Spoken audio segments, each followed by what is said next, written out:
All right, so today we are going to be looking at my dividend investing portfolio. So this is an update for me so you guys can follow along, see how it's doing, what we're earning, and kind of everything in between here as well too. So let's hop over here on the computer. So this is my portfolio. I am currently using M1 Finance. Absolutely love them. They're my favorite brokerage to be able to use. You can see here, I nicknamed this Dividend Dennis, of course.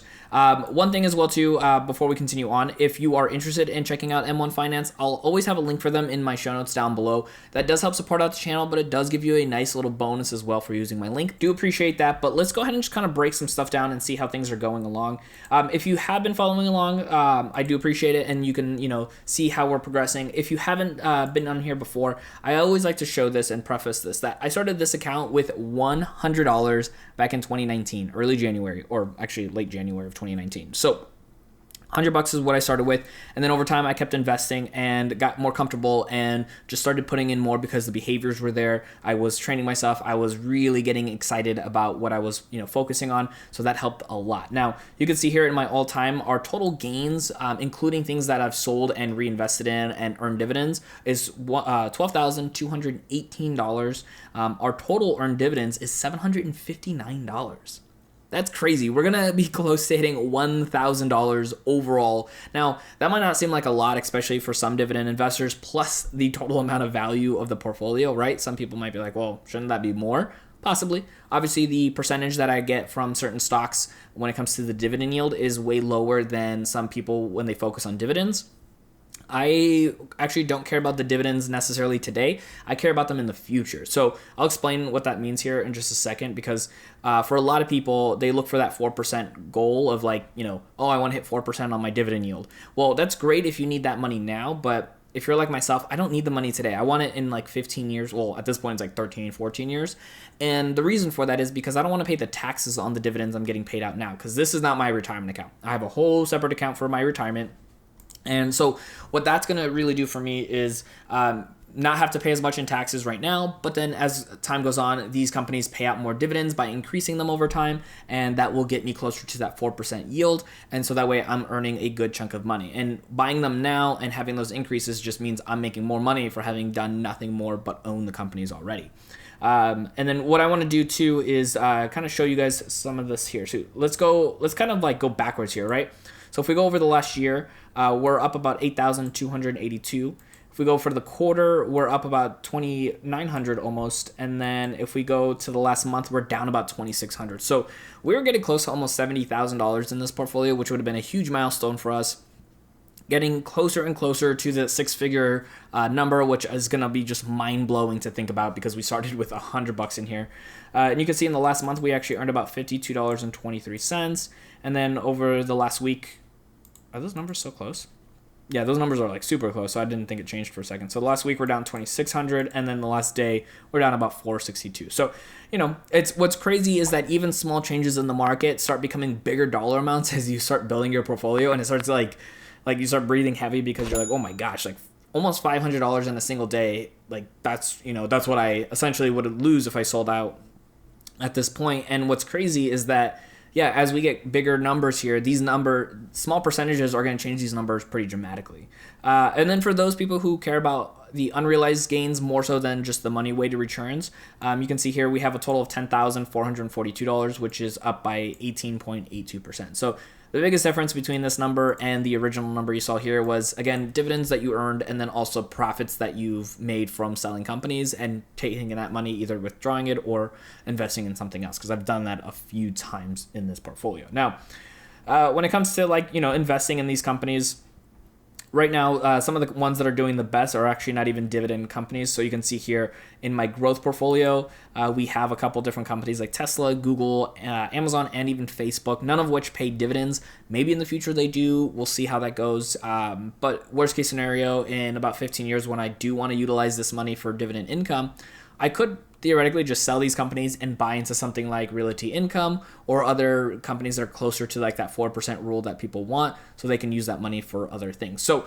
that could be the case. We'll see. But I do also love these companies in general, so we'll see how that goes if I end up wanting to actually sell out of them or not. But if we go into our activities here, You can see we do some deposits here and there. Last one I just did, I did about 400. I just decided to split it between 4 different companies. Some of these had some really down days over the last week or two, and so I just wanted to buy in a little bit more. And then if I switch this over to our dividends only. So right now I've only gotten paid so far one time this month, but I believe there's 2 more dividends coming in for January. So we got paid out from ADP for $9.49, and then our December was really, really nice. We got paid out by quite a few companies, the largest one being Home Depot. Absolutely love owning this stock myself. So it's $21.23 that we earned from them. And then the first company we've ever gotten paid out in dividends for on this portfolio was from Microsoft. We actually just got paid out $13.70. What's really cool is they were, again, the first company we got paid out dividends from.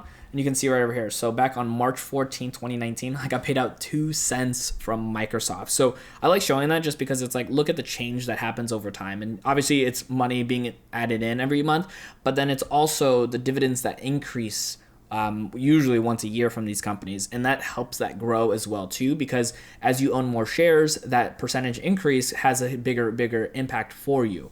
And in case you haven't seen it, I'm actually going to show you here what I mean. So what we did is actually hopped over here on Seeking Alpha. I actually really enjoy this website, so we're going to go to our portfolio and look at Microsoft. So if we click on dividends right over here, what we're going to look at is the 5-year growth rate, which right here is about 9.37%, which means that on average over the last 5 years, almost 9.37%, the increase happened for dividends. I can't even speak right there.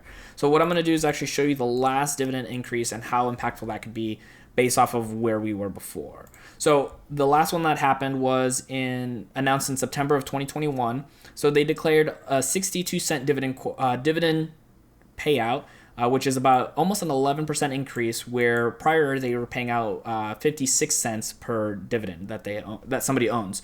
So what ends up happening is all of a sudden I got 6 more cents per share that I owned of Microsoft. So when I go back over here and look at my portfolio, now I didn't own this exact number of shares when the dividend changed, but just as an example, if it happened again, I own 22.5 shares of Microsoft. So let's go ahead and just show you here. So 22.57238. I'm just going to do all of it.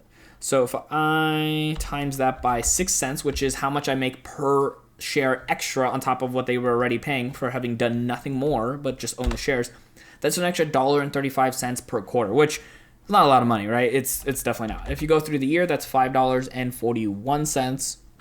But what makes a big impact is, in 10 years, if I own 500 shares, right? Like let's go with like 750 shares, because that would be crazy, right? So times 0.06, that would be an extra $45 per quarter, and then that would be $180 per year extra, just for having owned the shares, for having that go, plus, any value of the share going up as well too. So for me, I like looking at that opportunity and saying, okay, maybe the company doesn't pay 4% now, but if in, so many years it goes up, then that will be able to benefit you and your long-term future. Now, again, one thing that I really like to stress out to people when it comes to investing and looking at portfolios is knowing that it does take time to get to something like this. Obviously, when it comes to all my stocks, one thing I do love looking at too is my overall holdings, looking at how many shares I have of these companies, obviously the overall unrealized gains as well too, and kind of the split between the portfolio. Because you can see over here, so I have Apple, current value is almost $8,000, and if you look at the bottom one, which is Texas Instrument, that one's only about $1,200. So obviously there's different reasons for the differences in value that I have based off of the percentages that I set, but even then, still excited to have these kind of companies, but paying attention to these things is something I really love. And not that it's an actual factor, because I don't want to just own companies just to have crazy numbers of shares, but I have one company over 100 shares, and I have several companies as well that are in double digits, and then I still have a handful of companies that are 1 digits, and Amazon and Google are still essentially 1 or 1.5 shares overall. So the cool thing is with M1 Finance is that you can buy in fractional shares, which a lot of brokerages do now too, but that's one of my favorite things is fractional shares on the portfolio. My worst performing stock right now is with Square. They took a huge hit over the last couple of weeks. I do plan on still, well, they're called block now, but I still am planning on holding them for the long term. If that changes, I will sell them, and you'll see that happen in some time in the future if that's the case. Ross has taken a little bit of a hit, and so has Texas Instrument.